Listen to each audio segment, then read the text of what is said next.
The blood-soaked world of Game of Thrones and the serene hills of Dehradun are worlds apart.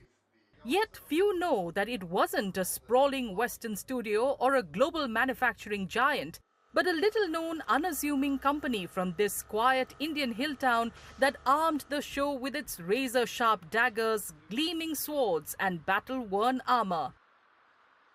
Inside the workshop of Lord of Battles, headquartered in Dehradun, the sounds of hammers and molten metal fill the air as expert craftsmen hand-make swords, shields, chainmail and goblets, turning raw materials into stunning film props. At the center of it all is Captain Saurabh Mahajan, who followed his father into the army and served with the 6th Lancers Regiment of the Armored Corps. He took early retirement in 2005 with no factory, no team, just a love for history, a modest saving of 4 to 5 lakh rupees, a military eye for discipline, and a chance to encounter with an Australian woman that changed everything. So it started in 2005. After early retirement, I met a lady from Australia called Jenny Tribe. And I met her at a river rafting camp and she gave me an opportunity to make some items for the theatres in Australia. It started with that, a few pieces which I made for a theatre. I had no factory, nothing, just early retirement from the army as a captain. I ran around, got those items made in very good quality, delivered her on time, and that's how the journey started.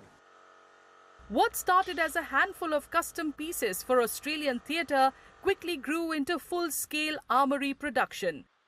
Word of mouth coupled with Mahajan's military-style discipline in meeting deadlines did the magic.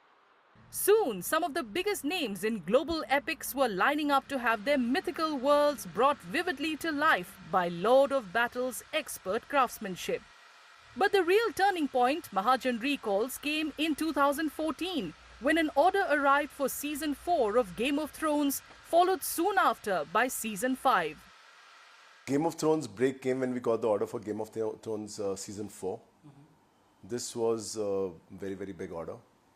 But they gave us sufficient time. We had 7 to 8 months to complete the order. It was shields, helmets, armor. It was also some clothing, camping items. But we got sufficient time. We got 8 to 9 months to do that. Starting with just 3 craftsmen, today the Dehradun-based brand is powered by over 200 skilled artisans. The company has its manufacturing units in Saharanpur, Aligarh and Moradabad in Uttar Pradesh. Yet for Mahajan, who secured a jaw-dropping $3.5 million deal for Game of Thrones Season 4 and 5 combined, it's still the sheer thrill of his very first paycheck from an Australian client that remains etched in his memory like no other. First paycheck from Australia was small as $1,500, but I personally went to the bank 2 times that time to check that I'd received the money or not, because I've just left the army. It was limited money I had.